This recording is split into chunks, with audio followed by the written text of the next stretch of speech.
Bueno, la teología de Guillermo Cari. En el siglo XVIII, la vida de las iglesias bautistas en Inglaterra, mediados del siglo XVIII, no estaban en muy buenas condiciones las iglesias. En realidad se venían abajo. Se iban cerrando más iglesias de las que se empezaban. Y las iglesias que existían, que se mantenían, se iban volviendo cada vez más pequeñas. Hubo muchos que tenían miedo de que las iglesias bautistas particulares, las calvinistas, las reformadas, quizás llegaran a desaparecer, porque venían a muy mal traer.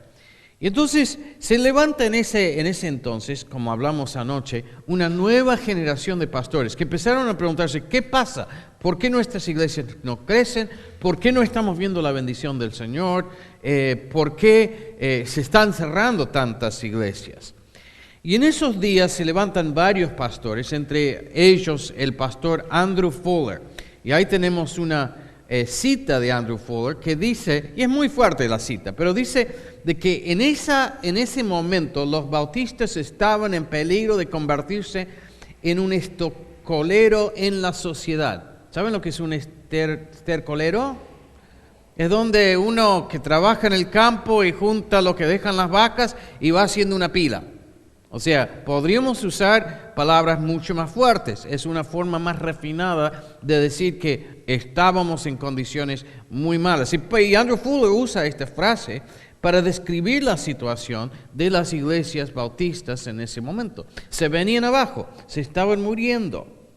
Y entonces él con varios pastores más, entre ellos los que mencionamos anoche, Juan Ryland hijo, había un pastor, John Sutcliffe, Sutcliff, que era el pastor en la ciudad, en el pueblo de Olney, donde Guillermo Cari fue ordenado. Y varios pastores más. En realidad la lista sería mucha más larga, pero ellos eran por ahí los cabecillas de un movimiento de ver qué pasa. Y se empezó un proceso de indagación, de estudio teológico. O sea, no empezaron por la metodología, empezaron por el estudio teológico. ¿Qué pasa con nuestra teología? ¿Por qué nuestra teología no está produciendo el crecimiento? Y la conclusión es de que estaban sufriendo las consecuencias de una doctrina hipercalvinista muy fuerte. Ahora, muchas veces la gente no entiende bien lo que es el hipercalvinista. El que no sigue un poco la doctrina reformada, para ellos cualquiera que habla de la soberanía de Dios, cualquiera que pone énfasis en la gracia absoluta de Dios, para ellos el hipercalvinismo es eso. Eso no es hipercalvinismo. Uno que acepta la soberanía absoluta de Dios, uno que dice que el hombre es absolutamente depravado. Incluso los 5 puntos de Calvino, uno puede, no solo puede, yo creo que debe aceptar los 5 puntos del calvinismo, pero eso no te hace hipercalvinista. Eso no es hipercalvinismo. El hipercalvinismo en realidad se define por las dos cosas que siguen. Los hipercalvinistas decían, Dios es soberano.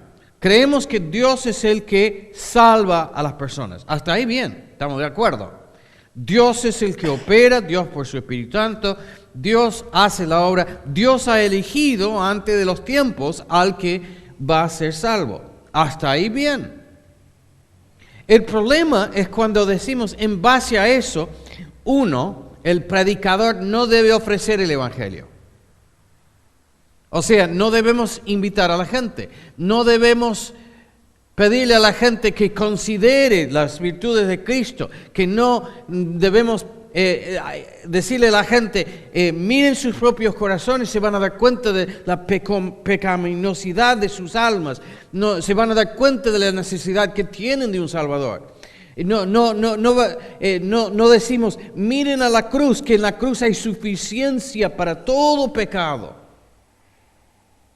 Entonces no se hace un llamado evangelístico.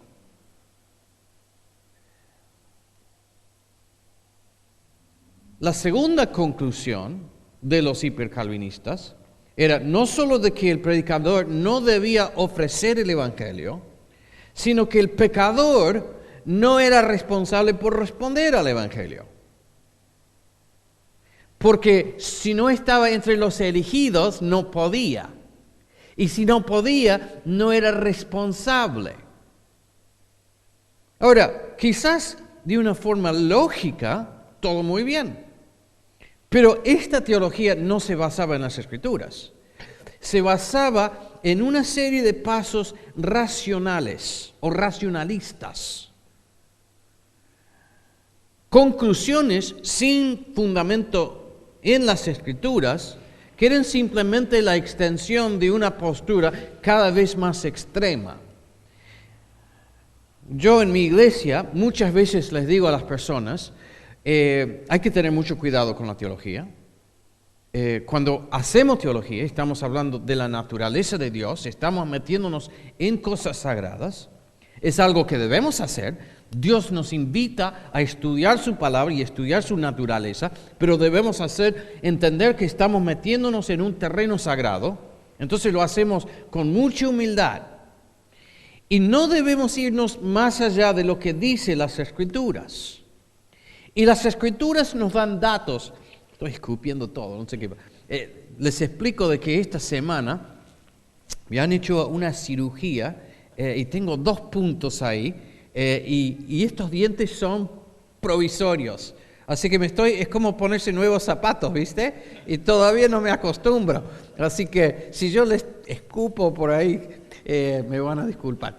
¿Qué estaba diciendo? Sí, estaba hablando de Guillermo Cari, ¿no? Estaba hablando de la importancia de cuando estudiamos teología, nos estamos metiendo en un terreno sagrado. Ahora, y las cosas que Dios no ha revelado son cosas de Dios. Entonces hay muchas cosas sobre Dios que no sabemos porque Dios todavía no nos dijo. Yo creo que en el cielo vamos a pasar una eternidad investigando la naturaleza divina. Va a ser la gloria del cielo de poder estar estudiando quién es Dios.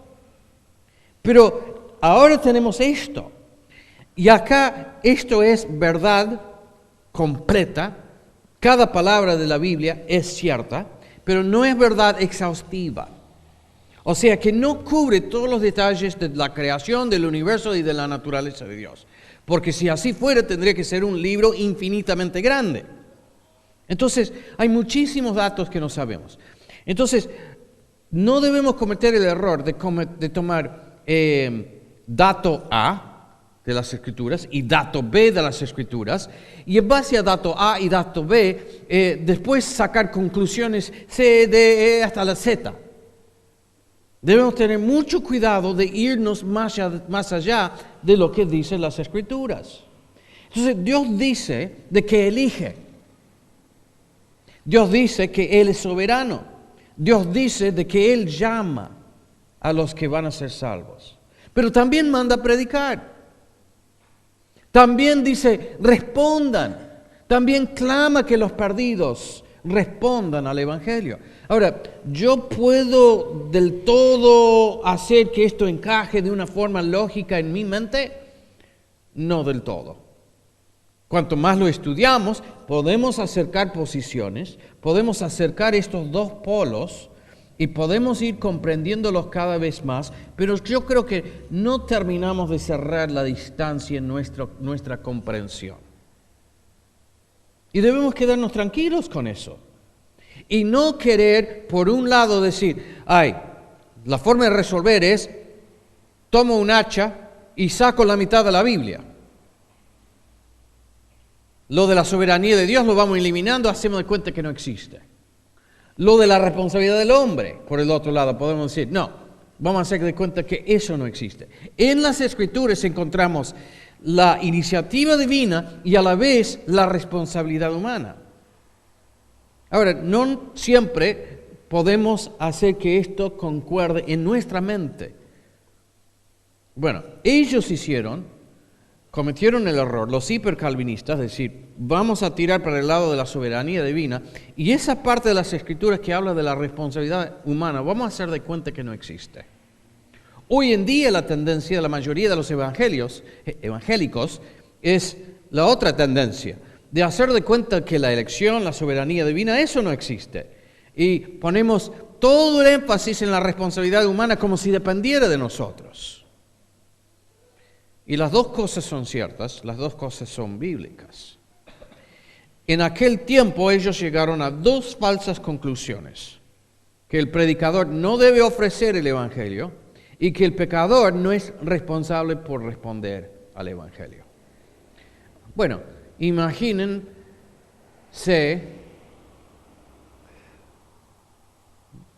cuál va a ser la consecuencia en la vida de la iglesia. Es una iglesia que se va a morir si no se predica el evangelio, porque Dios ha escogido trabajar usando medios. Es su propósito de que los suyos lleguen a la salvación por medio de la predicación. Y si no predicamos, si no hacemos como dice Pablo a los Corintios, os ruego que sean reconciliados con Dios. Si no rogamos que sean reconciliados, que es lo que Dios quiere que hagamos, entonces no vamos a ver el crecimiento de nuestras iglesias. Entonces ellos llegaron a la conclusión, Andrew Fuller, que de paso Andrew Fuller llega a ser el primer secretario de la Misión Bautista, de la Sociedad Bautista de Misiones. Pero no solo fue un pastor importante en la ciudad de Kettering, vamos a hablar un poco más sobre él, pero también fue un gran teólogo y escribió varias obras en defensa de la fe, obras en defensa de la obra misionera también. Fue un gran defensor de la obra. Incluso hay una historia de que Wilberforce, ¿se acuerdan de Wilberforce? Anoche hablamos del parlamentario Wilberforce, que también defendía la obra en la India, y un duque, no sé qué cosa, un tipo importante en el parlamento, habían tenido un intercambio de opiniones sobre la obra en la India. Este tipo había escrito algo en uno de los diarios, y Fuller, un pastor, nadie supuestamente, le responde con dureza al tipo, le da con un hacha. Y entonces el tipo está ofendido y entonces él se acerca a Wilberforce en el parlamento y dice: ¿tú lo conoces a este tipo Fuller? Quisiera saber algo de él. Y Wilberforce, y era un tipo que su forma de resolver las cosas era con pistolas o con espada. Y Wilberforce le dijo: no, es un pastor bautista, lo que vos estás buscando no lo vas a lograr con él. Pero me fascinó eso, en la fuerza de Fuller en su defensa de que ofendió una persona de alto rango en el parlamento inglés. Pero Fuller era también un gran teólogo. Spurgeon dijo que para él el teólogo más importante del siglo XIX era Andrew Fuller. Y lamentablemente las obras de Andrew Fuller no se conocen casi. El nombre de Andrew Fuller casi que no se conoce. Y yo estoy convencido de que la teología que más nos hace falta hoy en día es la teología bautista reformada equilibrada de Andrew Fuller. Y gracias a Dios, en el mundo inglés hay un esfuerzo por recuperar sus obras, y uno de los profesores donde estoy estudiando está haciendo las ediciones completas de las obras de Andrew Fuller, y estamos viendo si con el tiempo no podemos llegar a traducir alguna de esas obras al castellano, porque son obras de mucha importancia y son obras que son relevantes para nuestra situación en América Latina. Así que yo les pido que estén orando por eso, que el Señor permita de que tengamos una traducción de alguna de las obras de Andrew Fuller. El siglo XIX, sí. Él muere en realidad fines del siglo XVIII y creo que falleció en 1815. Así que, pero creo que lo que dijo Spurgeon fue eso, de que fue el teólogo más importante del siglo XIX. Bueno, el mismo Andrew Fuller decía que para él había 3 clases de calvinistas. Decía que estaban los hipercalvinistas, estos que decían que el predicador no debía ofrecer el evangelio y que el pecador no era responsable por responder al evangelio. Ese era un hipercalvinista. Después decía que estaban los calvinistas moderados y que para él un calvinista moderado en realidad no era calvinista. Y después estaban los calvinistas estrictos, que era lo que él se consideraba. Entonces, para él, o sea, era una recuperación de, creo que un calvinismo sano. Bueno, entonces vemos eso del hipercalvinismo. El tercer punto son las bases inadecuadas teológicamente. ¿De dónde sacan estos conceptos? Y ellos se buscaban, o se basaban en 2 cosas que no son bases adecuadas para construir una teología. La primera es esta: el inescrutable consejo eterno de Dios. ¿A qué nos referimos con eso? Nosotros creemos que Dios es soberano, creemos que Dios está por sobre el tiempo, Dios no está limitado por el tiempo es un aspecto de la creación de Dios, Dios no se encuentra limitado por el tiempo. Entonces se habla del consejo eterno, de que Dios cuando decide crear todo el mundo, siendo un Dios omnipotente y un Dios omnisciente, todo lo que Él imagina, todo lo que piensa, su voluntad y su poder creativo son unánimes, es como si fuera lo mismo, y su entendimiento, su conocimiento, todo lo ve.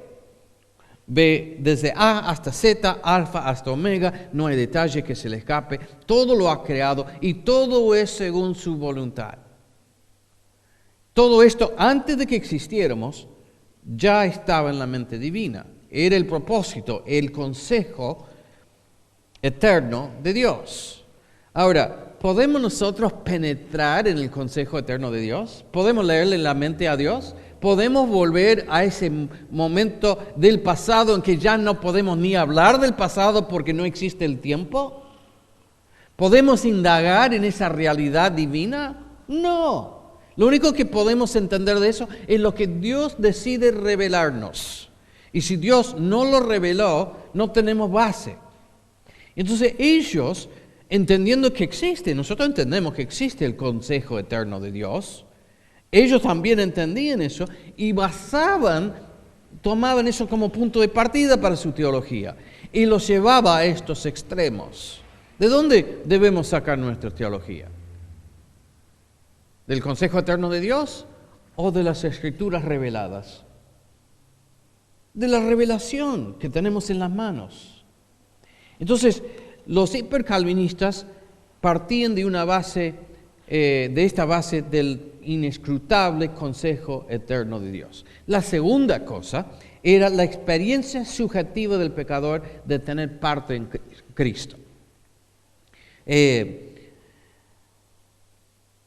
Uno de los resultados del hipercalvinismo era de que la persona, aunque quisiera creer, aunque había escuchado el mensaje, aunque sentía la culpabilidad de su pecado, aunque sentía su necesidad de un Salvador, no sabía si podía ser salvo porque eso dependía de la voluntad divina de Dios, del consejo eterno de Dios. Entonces, quiero ser cristiano, quiero que Dios me salve, pero no sé si me va a salvar.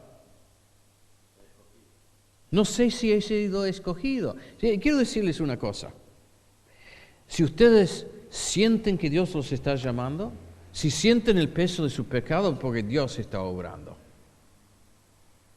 Nosotros debemos tener la confianza de decirle, Cristo murió por tus pecados, responde al llamado del Evangelio, Él te salvará. Y tenemos que predicar eso con confianza. El que responde porque Dios obró en él.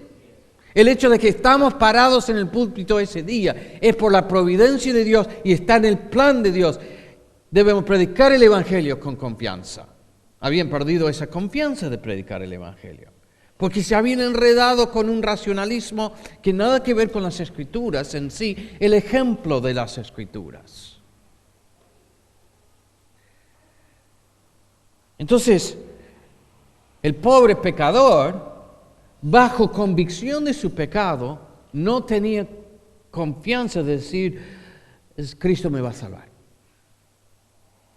Y entonces había que buscar una evidencia. En inglés la palabra es warrant. Y yo no sé si tenés una mejor traducción, una evidencia, una garantía, o sea, era una cosa subjetiva. Para algunos era, estuve leyendo un pasaje bíblico y de repente sentí algo en el pecho y se volvía muy subjetivo. Una experiencia, un rayo que le cayera en la cabeza, que, sí, gracias a Dios estoy entre los elegidos.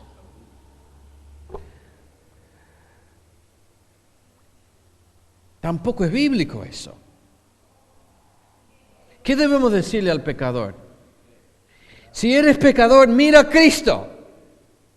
No es subjetivo, no es interno. Pasan cosas subjetivas.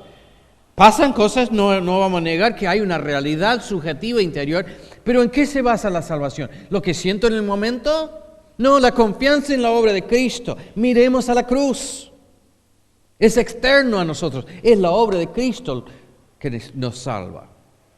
Entonces, dos consecuencias absolutamente nefastas.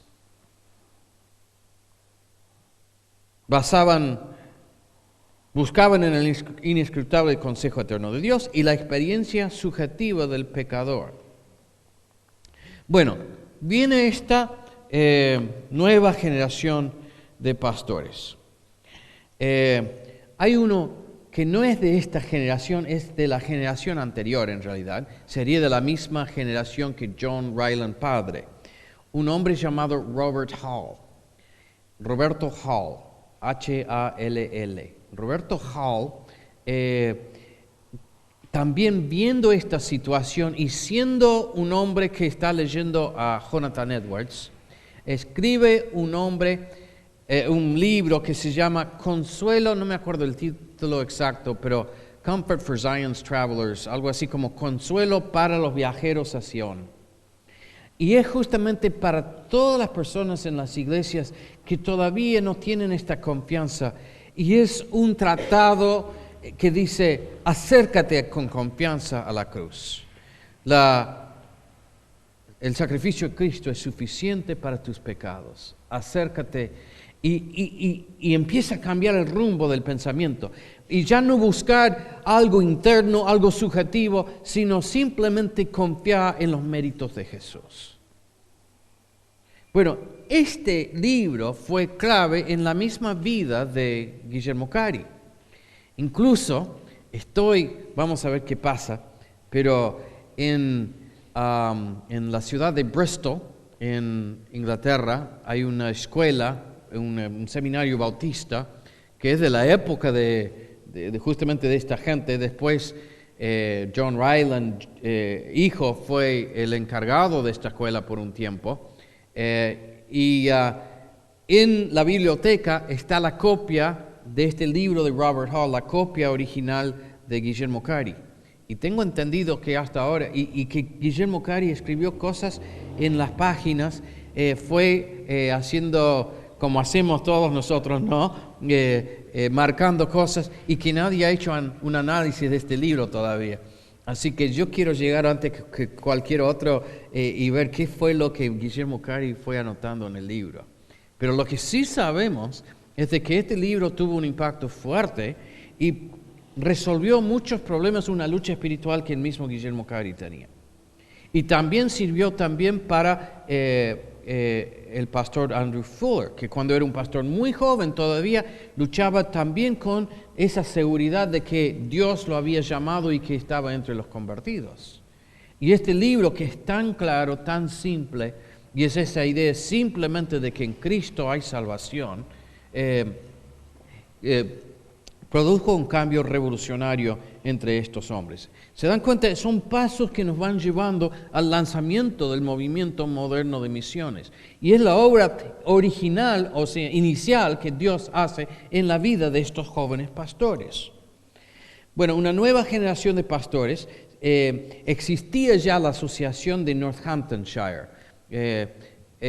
Northampton es una ciudad del norte de Inglaterra, o en el medio más o menos, y Northamptonshire sería como un condado o como no una provincia, es mucho más pequeño que una provincia, pero una zona. ¿Qué decías? Un condado. Acá en Argentina no tenemos condados, ¿no? O sea, candados tenemos, sí, condados no, sí.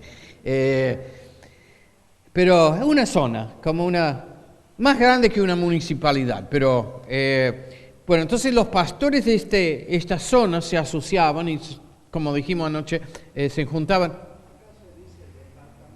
Ahí está, un departamento, exactamente, sería el departamento de Northamptonshire.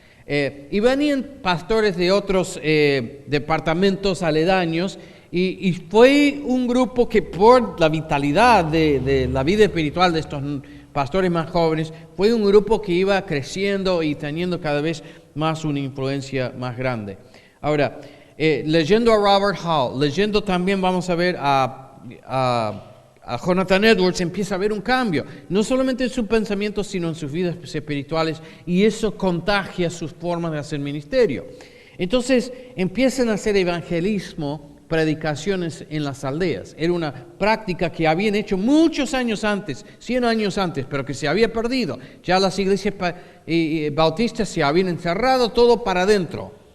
Pero bajo la influencia de esta teología, empiezan a ver la importancia de salir, de llevar el evangelio a las aldeas donde no había iglesias. Entonces vimos que, por ejemplo, Guillermo Cari predicaba en una aldea cerca de donde él era pastor. Y cada uno de estos pastores predicaban en distintas aldeas. Se ayudaban mutuamente. Si uno tenía que viajar, le mandaba un mensaje al otro de la otra ciudad. ¿Podrías ir el domingo a la aldea tal y tal, que tengo una reunión a las 5? ¿Podés ir? Y entonces se ayudaban mutuamente para cubrir todos estos puestos de predicación. Ahora, ¿el resultado de eso qué es? Crecimiento. Empiezan a crecer las iglesias. Empiezan a establecerse nuevas iglesias. Es obvio, si somos obedientes a lo que el Señor nos dice, de llevar su palabra, de predicar su palabra, Dios nos va a honrar la obediencia con fruto. Y así fue. Empezaron a crecer las iglesias. Y para mí es un paso previo, si hablamos del avivamiento, y anoche hablábamos de qué es lo que hace falta para que tengamos, que se lance un verdadero movimiento misionero a partir de América Latina. ¿Qué es lo que hace falta? Este mismo proceso. Primero poner las bases teológicas, después empezar, antes de eso la oración, porque ellos empezaron un fuerte, o creo que junto con esto empezaron un fuerte proceso de oración. Después un proceso, un activismo sano de decir, si creemos esto, entonces debemos salir a predicar. Y empezaron a predicar y empezaron a ver fruto. Entonces, las misiones modernas no nacen en un vacío. Este es el ambiente, el caldo de cultivo de las misiones modernas. Bueno, hablamos de Andrew Fuller. Que de paso, Dios el Señor, estamos viendo bendiciones en Córdoba, nos está permitiendo predicar en lugares cercas de la ciudad de Córdoba.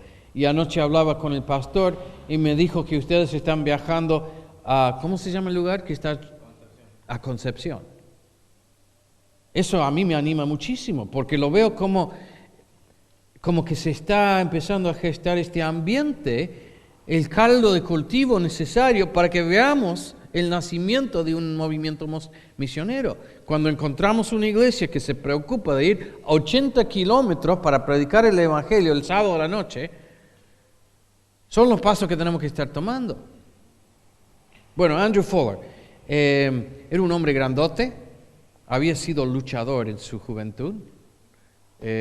Yo pensando en el conde ese que dijo quiero una pelea con él, decía quizás con espada no, pero hubiera sido lindo que un boxeo entre los, me hubiera encantado, el pastor Bautista noqueándolo al conde, linda historia hubiera sido esa.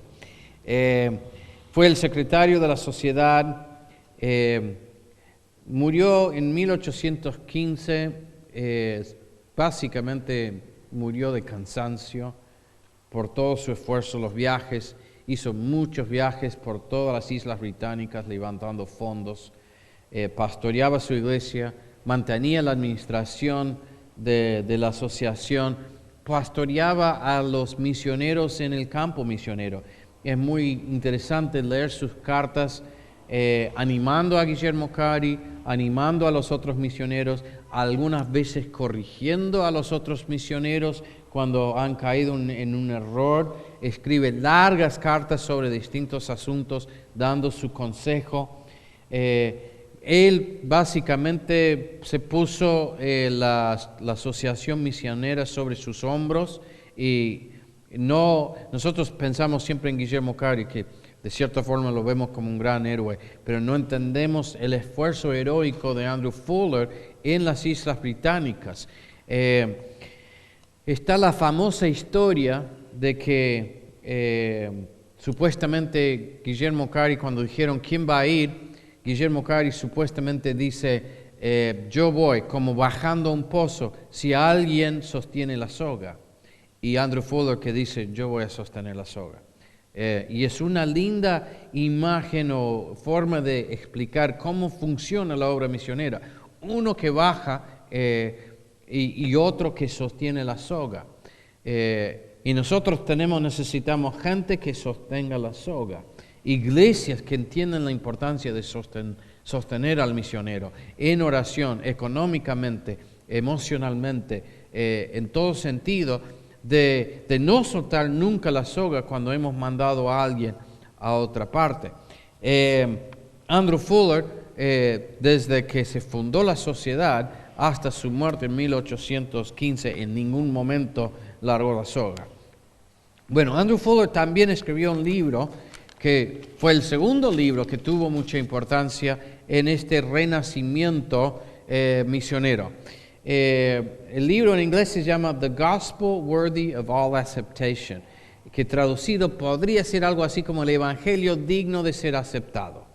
Y toca los mismos temas que nosotros hemos mencionado antes, de que hay que predicar el Evangelio, de que el pastor tiene la responsabilidad de hacer la oferta del Evangelio y que el pecador, tiene la responsabilidad de responder al Evangelio. Este libro también tuvo un impacto profundo y de cierta forma podemos decir que cambió el curso de la historia. Anoche hablamos de la investigación, pero en realidad, previo a la investigación está el libro de Andrew Fuller y previo al libro de Andrew Fuller está el libro de Robert Hall. Y en la investigación, si leen la investigación, no se olviden que Scott puede mandarles una copia de la investigación. Van a ver que Harry en un momento dice, estamos en un momento, algo así como que estamos en un momento propicio para lanzar un esfuerzo misionero. Y una de las razones que da es de que ciertos conflictos teológicos quedaron resueltos. El único que dice. Pero a lo que se refiere son estas cuestiones en cuanto a la predicación del Evangelio. En realidad lo que está diciendo es porque Robert Hall escribió su libro y porque Fuller escribió su libro y en realidad antes que ellos, en base a la obra teológica de Jonathan Edwards, nosotros ahora estamos en condiciones de tomar otro paso, que es pensar en términos de las misiones mundiales.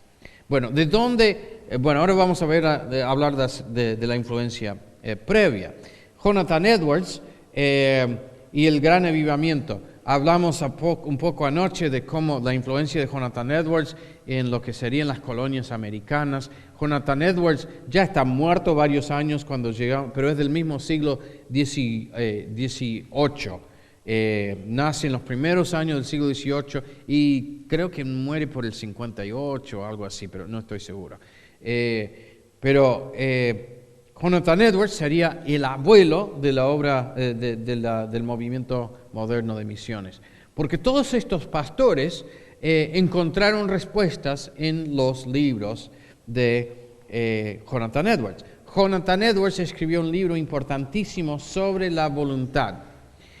Y el tema La gran traba era el tema de que sobre la inhabilidad humana. Si nosotros, Pablo nos dice de que no hay quien busque a Dios. Bueno, si no hay quien busque a Dios, ¿quién puede ser salvo? ¿Cómo puede ser una persona salva? Y entonces esta idea, si entendemos la absoluta soberanía de Dios y la incapacidad absoluta del ser humano, nos pone una traba mental muy grande. Y Jonathan Edwards lo resuelve con un concepto que fue de mucha ayuda para los pastores de la Asociación de Northamptonshire.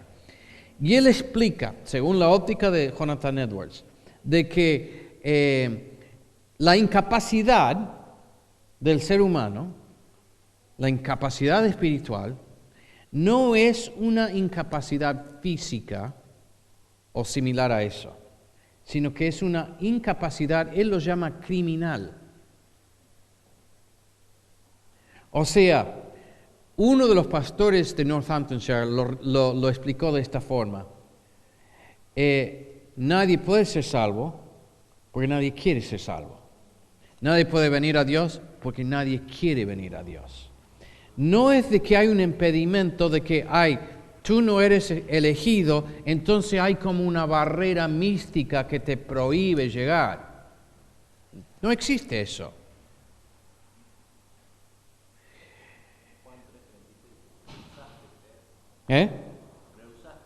Exactamente.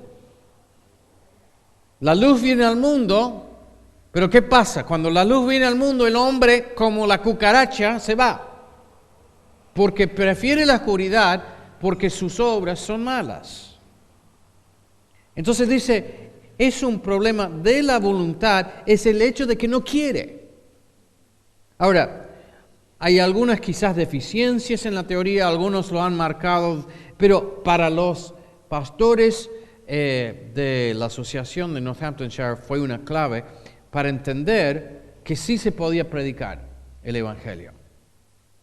Esto no quita, no elimina la elección divina. Pero entendemos ahora de que Dios obra por medio de las Escrituras y por medio de la predicación de la palabra. Y no es de que hay una barrera mística. Yo puedo predicar con toda confianza y tengo la confianza de que el Espíritu Santo va a obrar en los corazones de la gente.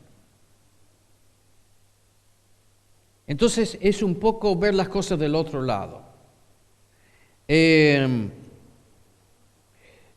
concepto, en especial para Andrew Fuller, más allá de la teoría de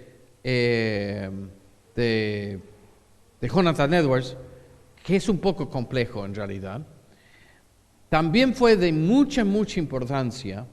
No solo se basa en Jonathan Edwards, Andrew Fuller, sino en un estudio del libro de Hechos. Y en su libro, El Evangelio digno de ser aceptado, lo que él resalta son los ejemplos apostólicos de la predicación. Y para él tuvo mucha influencia simplemente leer el libro de Hechos, leerlo de cerca y ver cuántas veces se ofrece el Evangelio a los que no han creído. El simple ejemplo apostólico para él fue clave. Y dijo, nosotros debemos imitar el ejemplo apostólico. Entonces, el tema de la libre oferta del Evangelio, cuando Andrew Fuller lo llaman, había sido pastor de una iglesia muy pequeña, después lo llaman a ser pastor de una iglesia con ciertas tendencias hipercalvinistas, o por lo menos algunos miembros, en la ciudad de Kettering, que tenían ciertos miembros, había ciertos miembros con tendencias hipercalvinistas, y él escribe una carta y dice, si voy a ser pastor, yo voy a predicar el Evangelio, voy a hacer rogativas, voy a instar a la gente que llegue a los pies de la cruz. Y es una condición para que yo acepte el pastorado. Y el párrafo ese, que en algún momento habría que traducirlo, es muy fuerte. Podría ser un lema para las iglesias reformadas misioneras, como él insiste en la predicación y el ofrecimiento del Evangelio. Bueno, con Guillermo Cari, Andrew Fuller llega a entablar una relación, una amistad muy profunda. Una de las primeras veces que Guillermo Cari va a una reunión de la Asociación de Northamptonshire, Andrew Fuller ya era un tipo más o menos importante en la asociación. Guillermo Cari era un nadie, pero todos sabían que él tenía una preocupación por las misiones. Y para mí fue clave lo que pasa en esa primera reunión, cuando Andrew Fuller lo ve cuando entra y va codeándose hasta llegar a donde está él y dice: nosotros nos tenemos que conocer, y lo agarra de las dos manos y dice: hermano, nos tenemos que conocer, porque había escuchado de que en Guillermo Cari había una pasión por las misiones mundiales. Y en base a ese compañerismo, a esa amistad, entendemos que nace también el movimiento misionero. Es parte de ese caldo y cultivo. La obra de Dios, no solamente en el corazón de Cari, sino en el corazón de Andrew Fuller, y la amistad y la cooperación, el trabajo en conjunto que van a llevar adelante el resto de sus vidas en realidad. Dios obra de esa forma, levanta no solamente un hombre, levanta muchos hombres que con algo más importante en vista que sus propios ministerios o sus propias reputaciones, su propia fama, deciden trabajar juntos para la gloria de Dios. Y fue lo que pasó, porque de ciertas formas el más grande, el más importante era Andrew Fuller. Pero Andrew Fuller se somete a la necesidad de William Carey para sostenerlo en el campo misionero. Y el que llega a ser súper famoso, Andrew Fuller es bastante conocido con el avance de los años, pero el que queda como el más conocido es Guillermo Cari. Y de cierta forma Andrew Fuller era mucho más teólogo. El pensamiento misionero de Guillermo Cari se basa en la teología en gran parte de Andrew Fuller. Pero el que recibe todos los elogios es Guillermo Cari. Eso no le interesó a Andrew Fuller. Lo que le preocupó era que avanzara la obra. Bueno, entonces vemos eso de la libre oferta del Evangelio, la amistad con Fuller, y de ahí la recuperación de la Gran Comisión. Era un pequeño paso nada más, de entender de que tenemos la responsabilidad de predicarle a los ingleses en las aldeas, a entender de que también debemos llevar el Evangelio a los paganos de la India, a los paganos de las islas del Pacífico. Es un paso muy corto. Si tenemos la responsabilidad de predicar en Concepción, tenemos la responsabilidad de predicar en Salta y en Jujuy. Y si tenemos la responsabilidad de predicar en Jujuy, tenemos la responsabilidad de predicar el Evangelio en África. Es obvio. Y así nace el movimiento moderno de misiones. Junto con esto, hay un concepto de mucha importancia. ¿Se acuerdan el nombre de la investigación? A ver si encontramos a dónde está ese largo nombre. Una investigación con respecto a la obligación, me encanta eso, no la opción. Para Cari esto no era opcional, es la obligación de los cristianos en usar medios para la conversión de los paganos.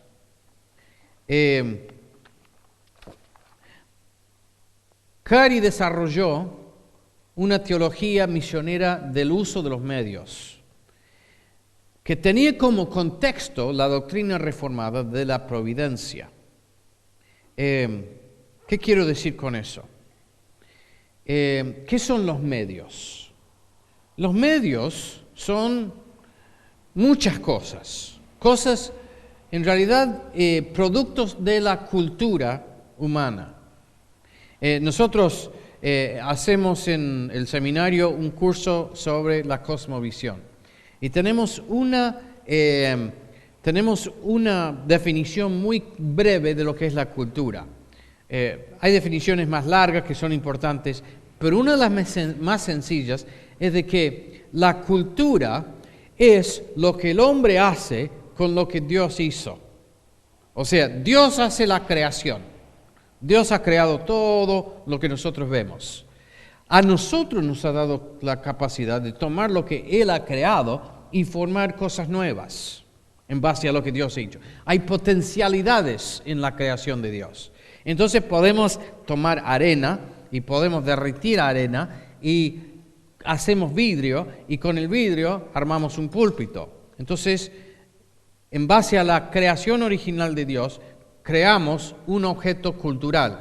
Esto es una herramienta, es un medio que nos sirve para otros productos culturales, como puede ser una conferencia en donde uno se para y habla sobre un tema. Entonces, una conferencia es también un producto cultural que depende de otros productos culturales. Entonces, una definición breve y sencilla y muy útil de lo que es la cultura. ¿Qué es un medio? Es algo hecho, un objeto cultural que nos sirve para algún fin. Entonces, puede ser, por ejemplo, la cámara. Estamos usando una cámara para filmar, estamos usando una pantalla, estamos usando fotos. Ahí tenemos un barco, que también es un producto, es un medio. Son cosas que son productos de un proceso histórico que sirven para que vaya cambiando la cultura. Son medios culturales que pueden ser utilizados para distintos fines. Muchas veces en sí son neutrales. El vidrio puede ser bueno, puede ser malo. Depende del uso que se le dé. Una cámara de filmación puede ser buena o puede ser mala. En sí es neutral, no tiene ningún... depende del uso que le demos. Ahora, si entendemos que Dios es el que controla la historia, Dios controla su creación en cada momento, creemos en una providencia fuerte.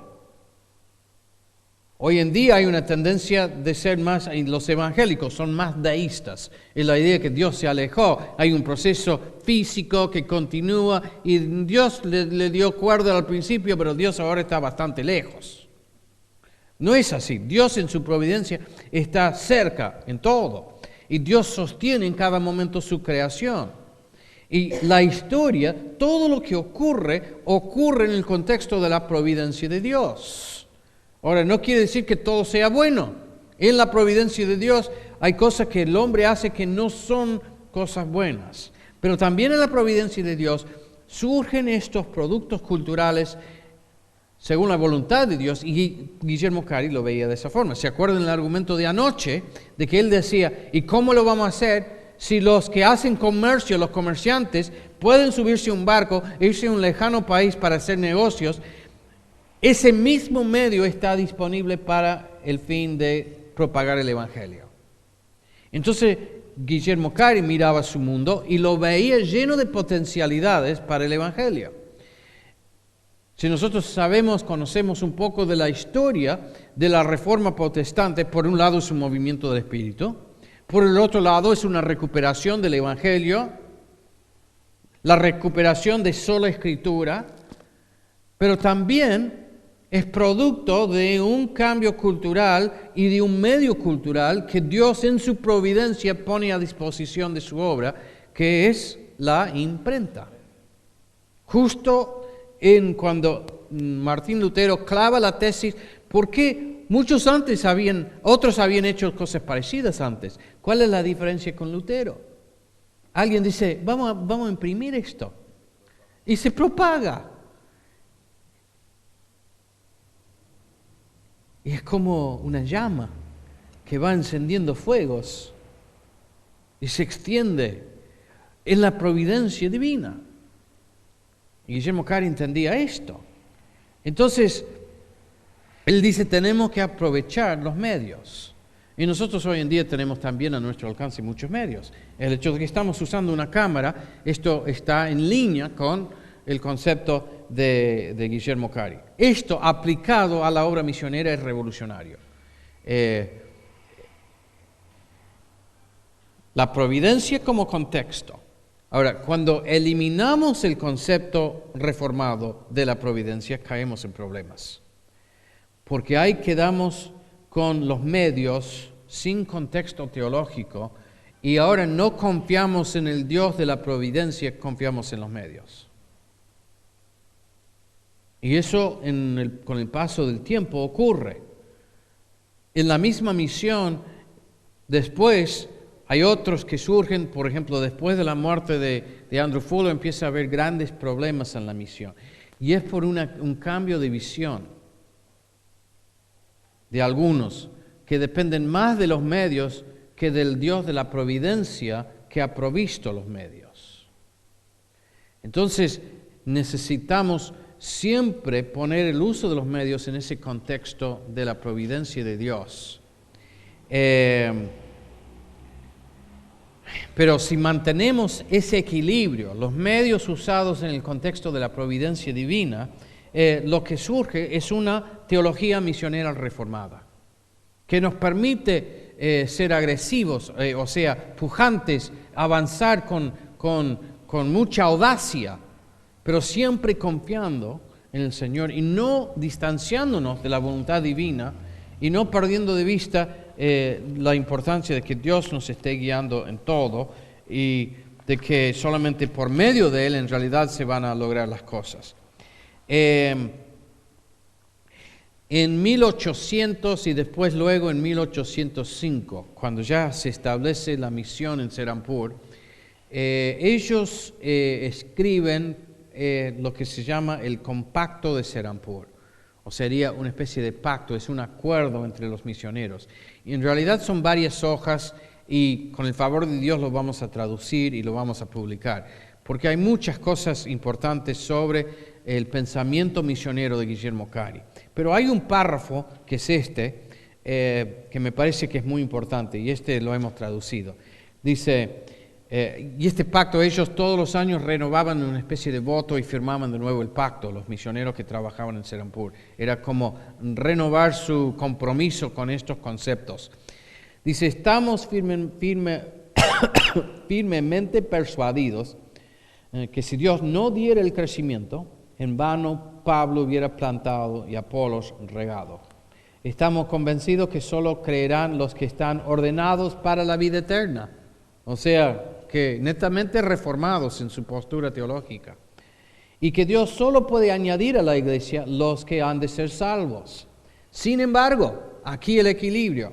Sin embargo, con admiración notamos que Pablo, el gran campeón de las gloriosas doctrinas de la gracia libre y soberana, o sea que son calvinistas los tipos, dice que notamos que Pablo, el gran campeón de las gloriosas doctrinas de la gracia libre y soberana, fue el más sobresaliente debido a su celo personal en la tarea de persuadir a los hombres a reconciliarse con Dios. En este aspecto para nosotros es un noble ejemplar a imitar. O sea, ¿qué podemos concluir? Esa frase muy conocida, espera grandes cosas de Dios, procura grandes cosas para Dios. Muchos lo han usado sin entender lo que está diciendo. En realidad es un resumen preciso de su teología reformada misionera. Es un Dios soberano el que obra, el que llama, el que levanta misioneros, el que pone en nuestras manos los medios, el que nos envía al campo misionero, el que nos ha dado el Evangelio a predicar, el que por su gracia y por su Espíritu va delante de nosotros, va preparando el campo, por su Espíritu convence de pecado, por su Espíritu aplica el Evangelio a los corazones. Dios es el misionero, Dios busca, a nosotros nos usa, nosotros debemos ser obedientes a su llamado. Muy bien, un break. Vamos a hablar de sus prioridades misioneras y es importante aclarar esto. Lo primero era la extensión del Evangelio por medio de la predicación y la plantación de iglesias. Cuando uno ve, muchas veces lee ciertas biografías de Guillermo Cari, lo que se muestra de la vida de Guillermo Cari es, primero, la resistencia supuesta de parte de los hermanos en Inglaterra, como que era el único que quería pensar en estos términos, cuando en la realidad es de que había un grupo de pastores que estaban dispuestos a pensar en estos términos, aunque el que ofrece liderazgo en cuanto a misiones es Guillermo Cari. A veces está la idea de que nace el movimiento moderno de misiones de un vacío. Y creo que hemos demostrado que no era un vacío, sino un caldo de cultivos que produce la obra misionera o el movimiento moderno de misiones. Lo otro, que muchas veces, creo que en parte es justificado porque es tan enorme en toda la vida de Guillermo Cari, de que tratarlo todo tendría que tener varios tomos para realmente tratar todos los temas que habría que tocar, pero muchas veces se habla nada más de esas primeras épocas, el primer tiempo en los Sunderbans que hemos hablado, cuando hay mucho sufrimiento, cuando se muere su hijo, el problema de su esposa, se habla mucho de eso. Y está bien de cierta forma porque es parte de entender lo que es la vida misionera y su ejemplo de paciencia y de perseverancia frente al sufrimiento es de mucha importancia. Pero muchas veces las biografías, por ahí cuando tocan la obra en sí de Guillermo Cari, no nos muestran toda la dimensión de su obra. Sabemos de qué traducía la Biblia y más de eso muchas veces no se sabe.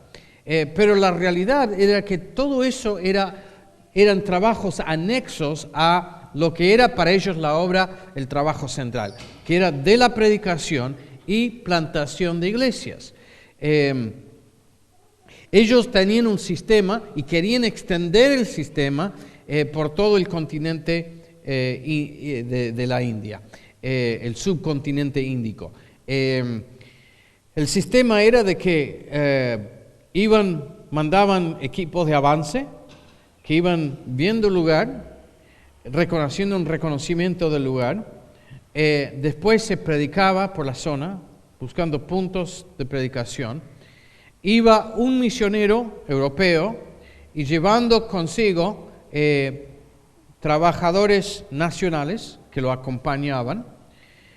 Cuando encontraban un lugar propicio, establecían lo que llamaban a mission station, o sea, una estación misionera, como una base de operaciones, podríamos decir. Estaba el misionero que predicaba, también los pastores nacionales hacían visitación, salían si era un lugar de mucho agua, tenían un bote, salían por los ríos, si no era a caballo o caminando simplemente, buscaban puntos de predicación. Hacían cosas, por ejemplo, en aquellos días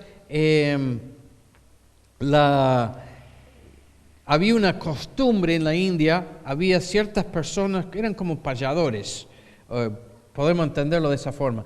Eran personas ambulantes que cantaban canciones, que relataban en las canciones, había así relatos de la mitología de la India, de la religión de la India. Entonces ellos se juntaban en algún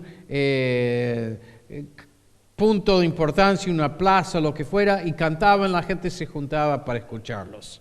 Bueno, entonces ellos vieron de que era una forma de juntar gente, entonces ellos fueron traduciendo himnos y más que eso fueron componiendo himnos.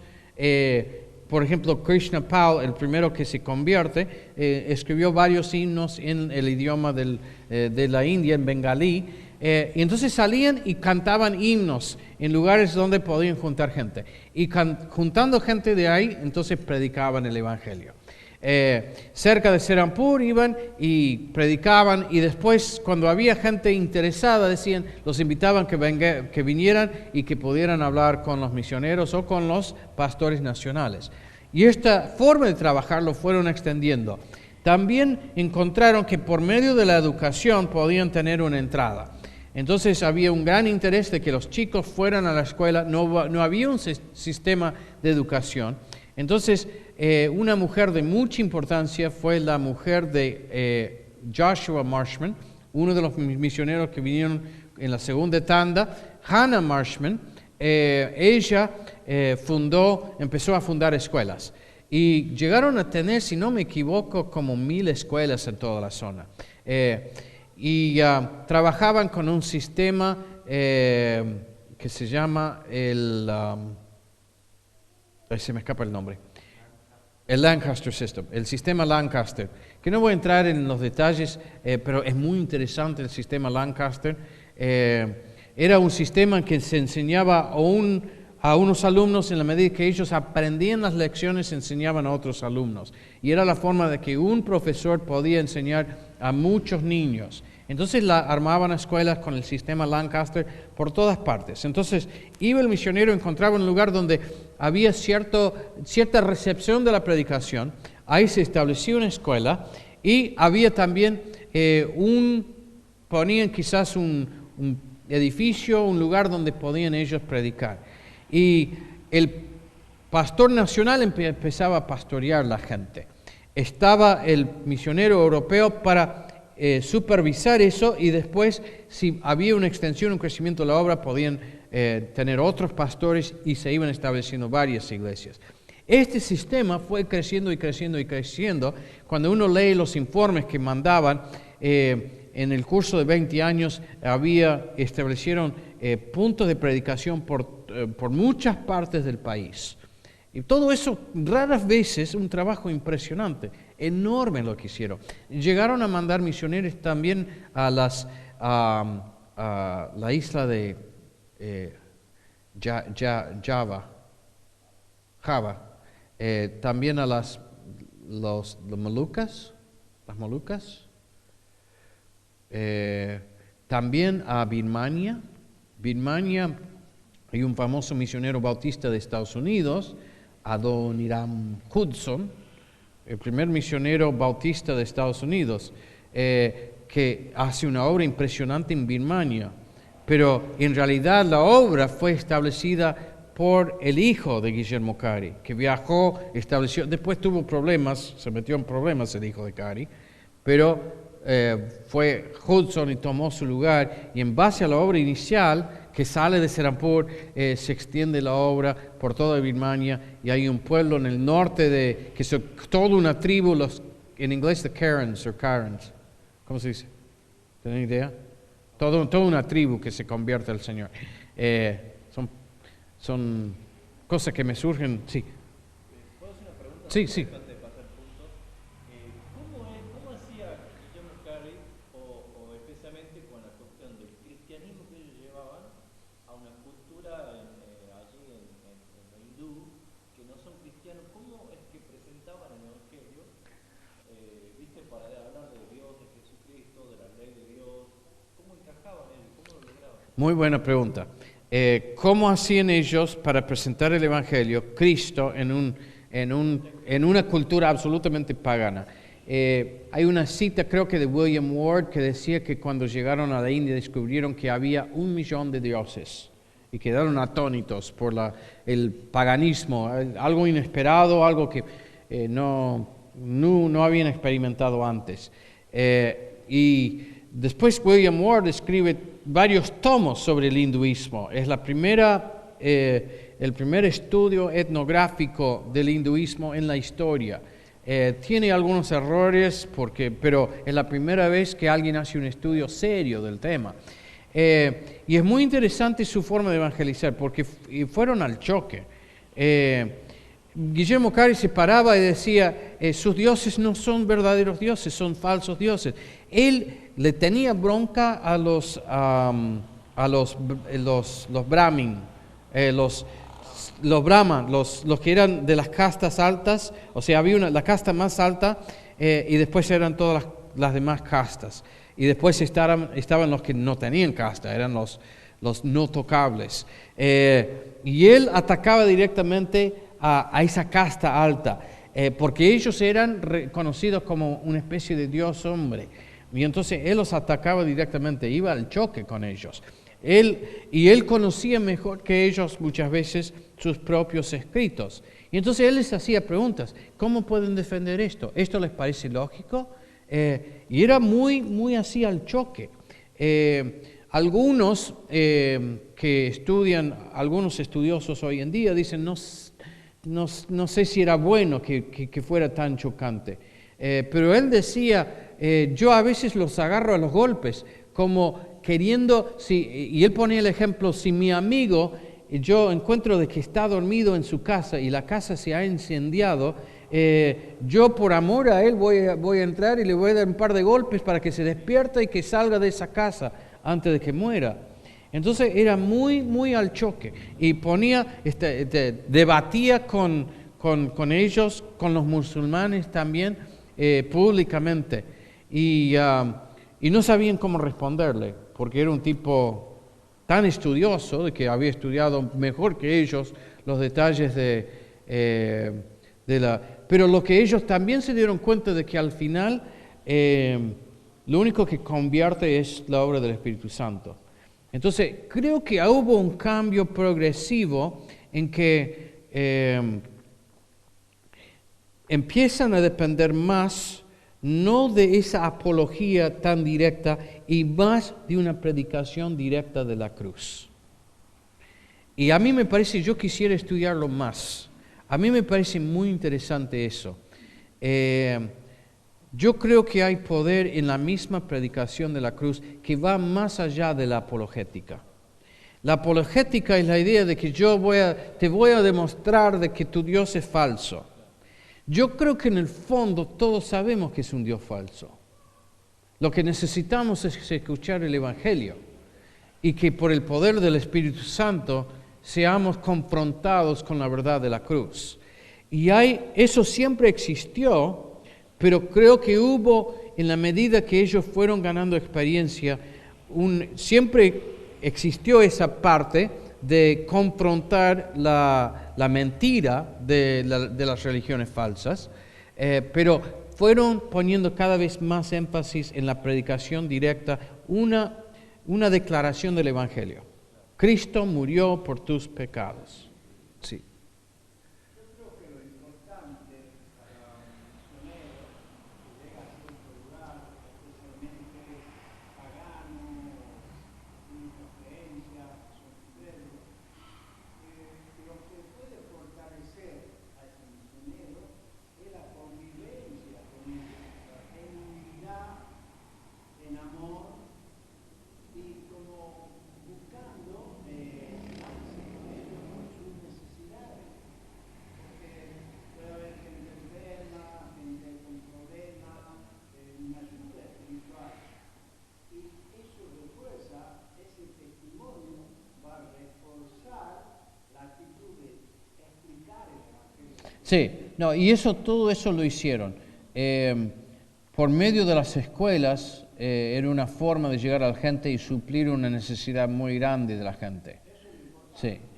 También siempre quisieron poner un hospital. No lograron poner el hospital hasta después de que murió primero William Ward, que creo que fallece en el año 1823. Después en el 34 más o menos muere Carey, y es después de la muerte de Carey todavía no murió Marshman, y Marshman logra establecer el hospital, pero siempre ellos prestaban ayuda médica. Incluso la primera persona que es convertido, Krishnapal, se había caído y se había deslocado el hombro, y entonces John Thomas, uno de los que trabajaba, estábamos hablando de él antes, justo estaba en Serampore ese día y lo ayuda a resolver ese problema de su hombro, y eso lleva a el testimonio del Evangelio y la salvación de Krishnapal. Entonces, Hoy se envía un misionero a cierto lugar, entonces ellos tienen que tratar de ganar a esa gente sin duda. con su actitud de humildad. Sí. Sí. Eso va a reforzar para enseñar el Evangelio. Sí, estoy de acuerdo. Yo creo que lo de Carey es un ejemplo para nosotros hoy. Sí, exactamente. Bueno, entonces, la extensión del Evangelio por medio de la predicación y plantación de iglesia, la traducción de las Escrituras. Ellos tradujeron las Escrituras a la Biblia completa a más de 20 idiomas. Y después porciones de no me acuerdo cuántas más, como 50 o no sé cuántos idiomas más, que hubo porciones de las Escrituras. Fue una obra impresionante. Y después el tema de, como ya hemos mencionado, la educación. Entonces, prioridades misioneras. Después, estamos hablando de la obra práctica, cómo hacía la obra Guillermo Carey. También era de suma importancia la oración. Esto me ayudó a traducirlo Juan, no me acuerdo cuándo lo tradujimos, pero algo que escribió Cari, dice, uno de los primeros deberes, y de hecho el más importante que nos incumbe a nosotros, es la oración ferviente y unida. Por más de que la influencia del Espíritu Santo sea menospreciada por muchos, se descubrirá al hacer la prueba que sin ella todos los medios que podamos utilizar serán inefectivos. Ahí vemos el equilibrio, el uso de los medios, pero en el contexto teológico reformado, entendiendo la providencia y la influencia del Espíritu Santo. Todos los medios que podamos utilizar serán inefectivos. Si se levantare un templo en honor a Dios en el mundo pagano, no será con ejército, ni con fuerza, ni por la autoridad del magistrado o la elocuencia del orador, sino con mi espíritu, ha dicho Jehová de los ejércitos. Por lo tanto, debemos suplicar fervientemente su bendición sobre la obra que Él nos ha dado para hacer. El uso de organizaciones. Hemos hablado hasta ahora del uso de medios y hemos hablado de tecnología, la imprenta. Guillermo Cari es el primero que establece una imprenta en la India. Usaron escuelas, etc. Pero también entendía la importancia de las organizaciones, o podríamos decir de las instituciones. Primero, la importancia de la iglesia local. Todo esto nace entre iglesias locales bautistas del departamento de Northampton en Inglaterra. Esto sale de las iglesias. Después, él lo que propone es la asociación, también estaba la Asociación Bautista de Northamptonshire, que fue la cuna de todo esto, una asociación de iglesias bautistas. Después de ahí nace la Sociedad Misionera Bautista, que de cierta forma no era la asociación de Northamptonshire, pero era como si fuera el hijo de la asociación de Northamptonshire. Y la Sociedad Misionera era una sociedad amplia que podían participar tanto iglesias como pastores, como individuos, y el fin era simplemente levantar fondos y propagar información sobre la obra que Dios estaba haciendo con el fin de levantar fondos. Ahora, hoy en día, por ahí, si vemos la relación entre la sociedad y las iglesias y la asociación, podríamos tener muchas dudas en cuanto al funcionamiento. Con el tiempo, la sociedad misionera llega a tener muchísima influencia y no está del todo controlada por las iglesias. Ahora, ¿cómo lograr la influencia de las iglesias?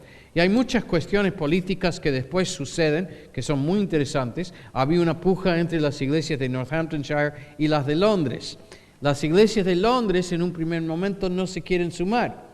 Están convencidos de que es una idea loca, de que va a fallar y que los va a dejar con vergüenza frente a la sociedad. Entonces dicen, no nos unimos. Pero entonces los de Northamptonshire lanzan el movimiento igual. Y cuando empieza a tener éxito, ahora sí se quieren meter las iglesias de Londres. Y no solo que quieren meterse, sino que quieren mandar. Y lamentablemente hay unas cuestiones políticas feas que suceden con eso. Entonces, en todo eso hay muchos errores, hay muchos problemas, pero Guillermo Cari por lo menos entendía la importancia de que sin instituciones, sin organizaciones, sin trabajo en conjunto, basado en ciertos acuerdos, no avanza la obra. ¿Cómo mantener un equilibrio en las cosas? Es siempre el gran dilema. Anoche hablábamos con los pastores después de la reunión y decíamos, ¿cómo hacemos para avanzar? Si queremos nosotros, como pocas iglesias en este momento en la Argentina. Bueno, eso no nos tiene que desanimar que seamos pocos, porque ellos eran pocos también. Tampoco tenemos muchos recursos. Hablábamos ayer con el pastor y decíamos, acá hace falta comprar una propiedad que el valor sería ¿cuántos millones? Y en Córdoba necesitamos lo mismo. Y no sé de dónde vamos a sacar plata. El Señor lo puede proveer, pero yo no lo tengo. Pero eso nunca ha detenido la obra del Señor. Y esta gente no dejó de que la falta de recursos limitara su obediencia. Fueron formando instituciones, organizaciones. Y nosotros ahora con el hermano Walter Rowley estamos trabajando en un grupo que se llama Credo 5. Está en sus primeros, estamos todavía en los comienzos y dando los primeros pasitos y no sabemos dónde va a llegar.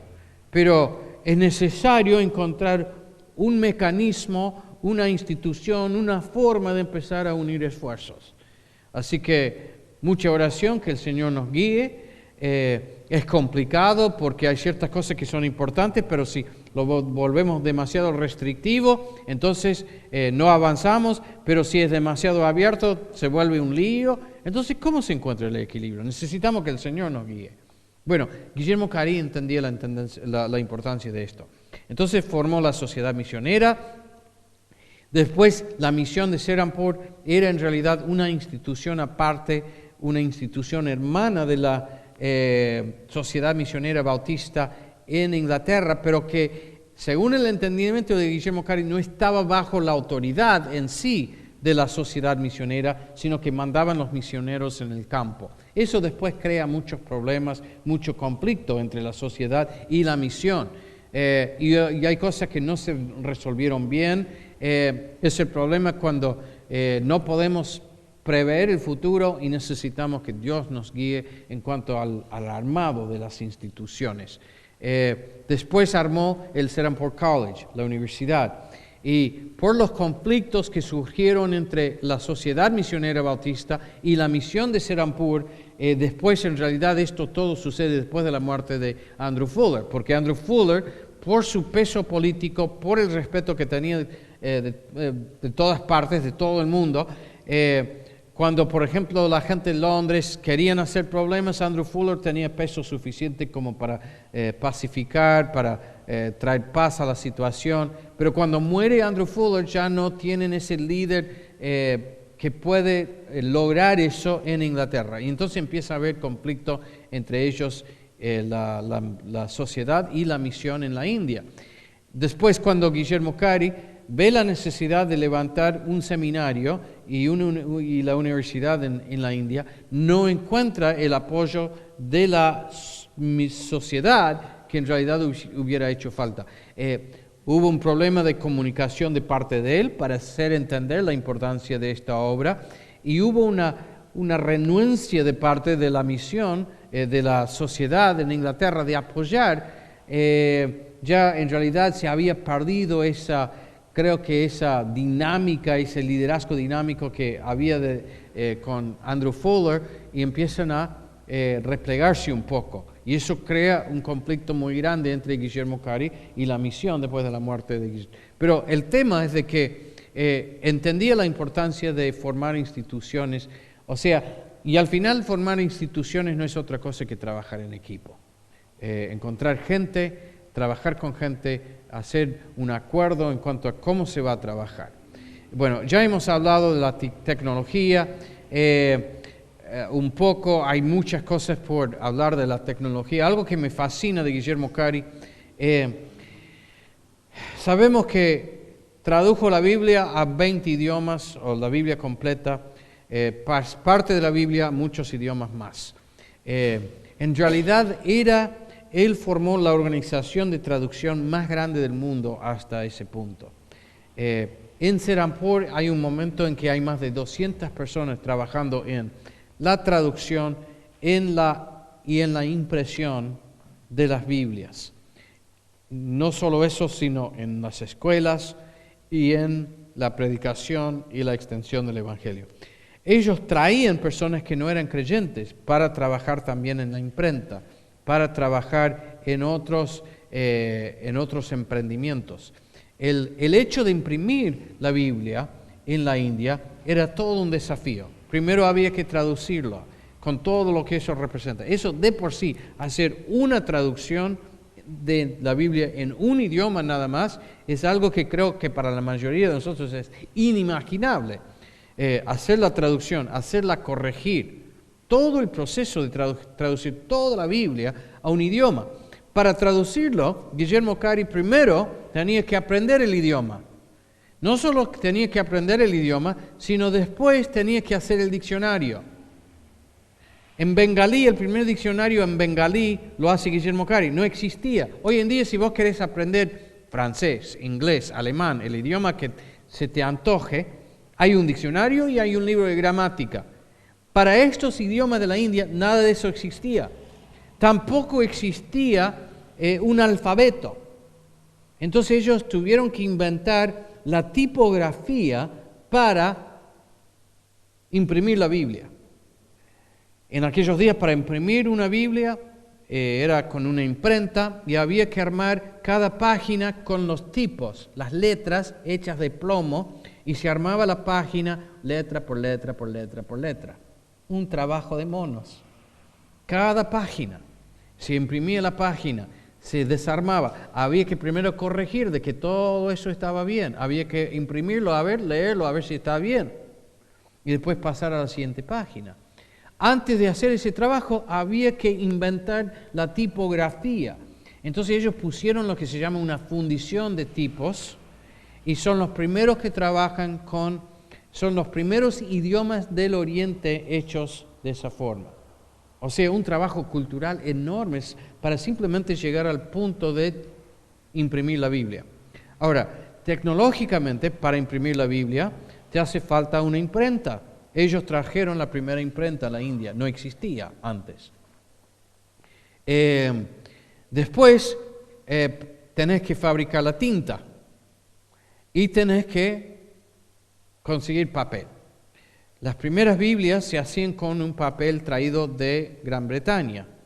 Era papel de buena calidad, pero era muy caro traerlo de Gran Bretaña.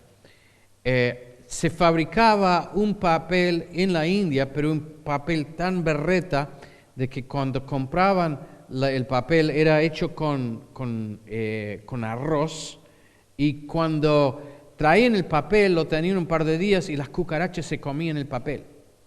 Y cuando imprimían algo no duraba mucho porque era un papel muy barato. Entonces tuvieron ellos que aprender a fabricar papel. Entonces pusieron su propia fábrica de papel. Para fabricar el papel tuvieron que, primero tenían una máquina, un molino que giraba, que hacía que funcionara el proceso de no entiendo bien, o sea, hay el molino que hay una pasta que hay que mezclarlo y que después se aplasta y se hacen las hojas. Bueno, es un trabajo muy arduo y trabajaban a mano hombres empujando un molino. En un momento llega un hombre, se mata porque cae adentro. Entonces, como muere un hombre, deciden que eso ya no lo quieren hacer a mano y trae la primera máquina a vapor al país. Una máquina a vapor como un tren, pero que no tiene ruedas. Ahí está. La primera máquina de vapor que es para hacer funcionar el molino para la fabricación del papel. Ahora, ¿con qué se fabrica el papel? Con la madera, un proceso donde uno corta árboles. Entonces tuvieron que comprar propiedad para poder tener cultivación de árboles. O sea, toda la cadena industrial para poder sacar las Biblias. Y yo creo que la mayoría, nadie sabe esto. Es impresionante lo que hicieron. El desafío, el trabajo enorme y el impacto que esto después tiene sobre la India. Todas estas cosas terminan siendo beneficios para la India. Él los trae para la Biblia, para poder... Entonces, ¿por qué la importancia de las escuelas? ¿Era simplemente un trabajo social o tenían otro propósito? Era un trabajo social, era algo para el bienestar de la gente de la India, pero era para que pudieran leer la Biblia. Y yo creo que ahí tenemos algo de mucha importancia. Si queremos hacer trabajo social, es bueno hacerlo, es una forma de demostrar el amor de Cristo.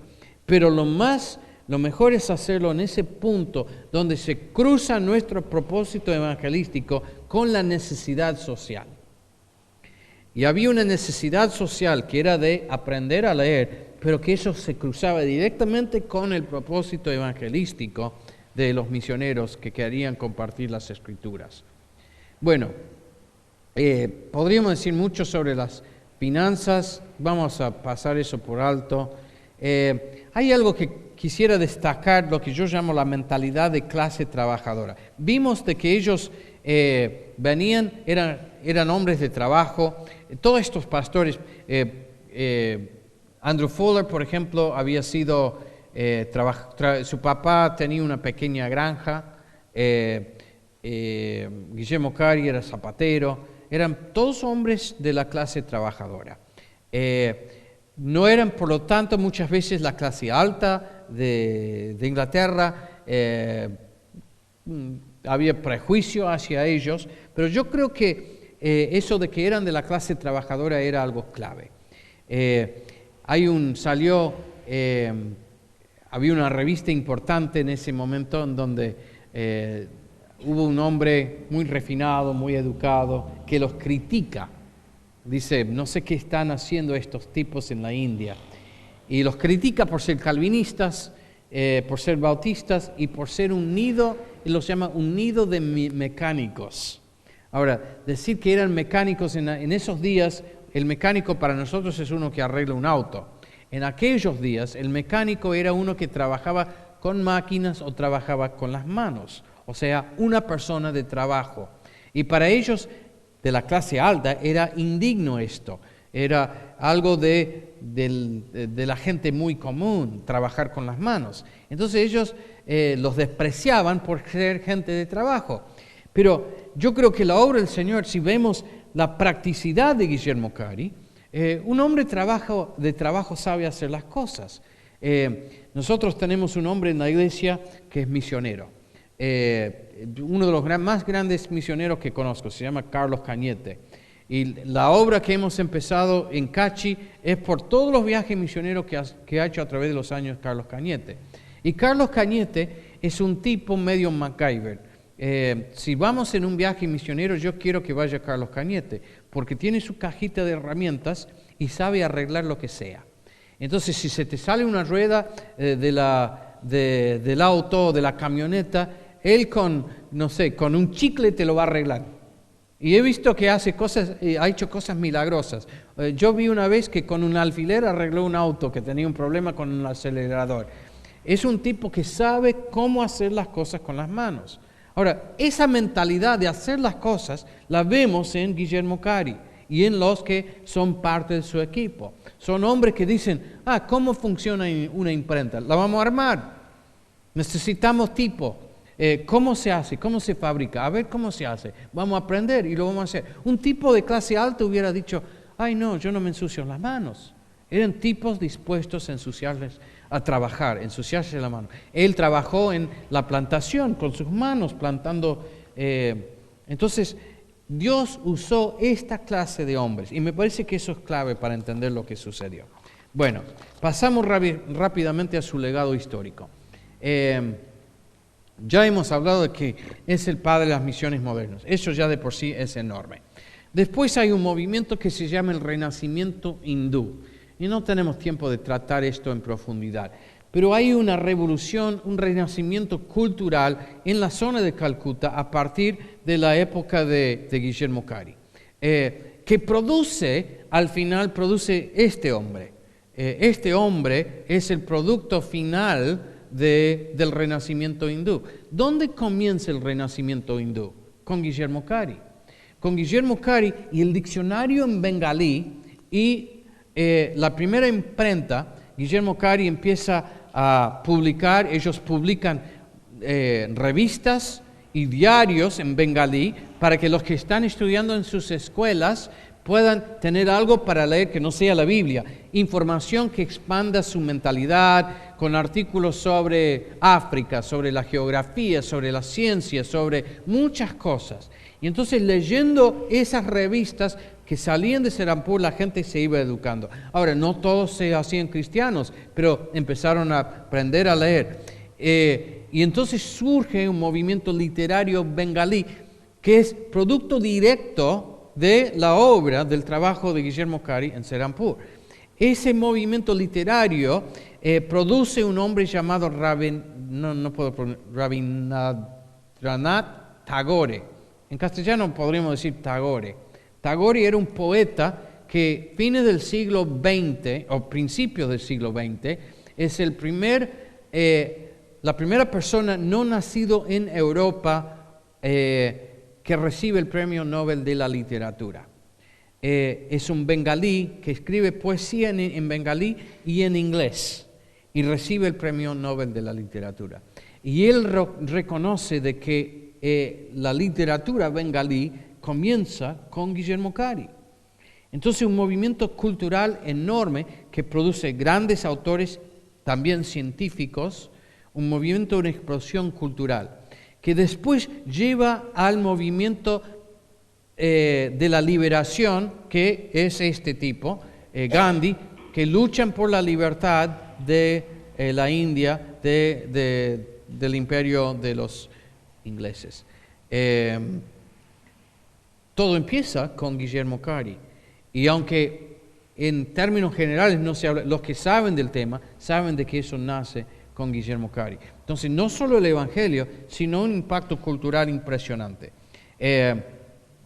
Hay un indio que se llama, que este es un tipo cristiano que hoy en día vive, dice, la independencia de India en 1947 no fue solamente una victoria del Mahatma Gandhi y sus seguidores, sino fundamentalmente una victoria de Cari y los evangélicos de Inglaterra. Marcó la victoria de los primeros misioneros sobre los intereses comerciales, políticos y militares de Inglaterra. Podríamos hablar largo sobre eso, pero es importante simplemente que entiendan de que mucho de lo positivo que ha sucedido en la historia de la India en el siglo XX es producto de la obra inicial de Guillermo Cari. Bueno, y con él nace una nueva era misionera. Hemos hablado del rol creciente de los latinoamericanos en las misiones y nosotros hemos puesto como nombre de nuestro seminario justamente Seminario Guillermo Cari, porque creemos que Guillermo Cari nos ofrece un modelo. Con errores, no todo lo que hizo fue lo mejor, siempre con buenas intenciones, pero siendo pionero a veces se equivocó. Pero hasta sus errores son errores que nos sirven, nos enseñan cosas. Y me encanta su carácter, me encanta la clase de hombre que era, y el hecho de que él surge no de una posición alta, en lugar de privilegio, sino de abajo, y la obra que Dios hizo por medio de él. Yo creo que a veces, a lo mejor en América Latina, históricamente las iglesias han formado la costumbre de pensar en términos de que el dinero viene de afuera y solamente se pueden hacer cosas cuando cae dinero de arriba, cuando caen recursos de arriba, cuando viene de afuera ayuda. Y yo creo que tenemos que revertir esa mentalidad. Dios puede hacerlo por medio de nosotros. Dios quiere hacerlo por medio de nosotros. Y yo creo que debemos tomar como lema el lema de Guillermo Cari, que era: espera grandes cosas de Dios, procura grandes cosas para Dios. Ahí está.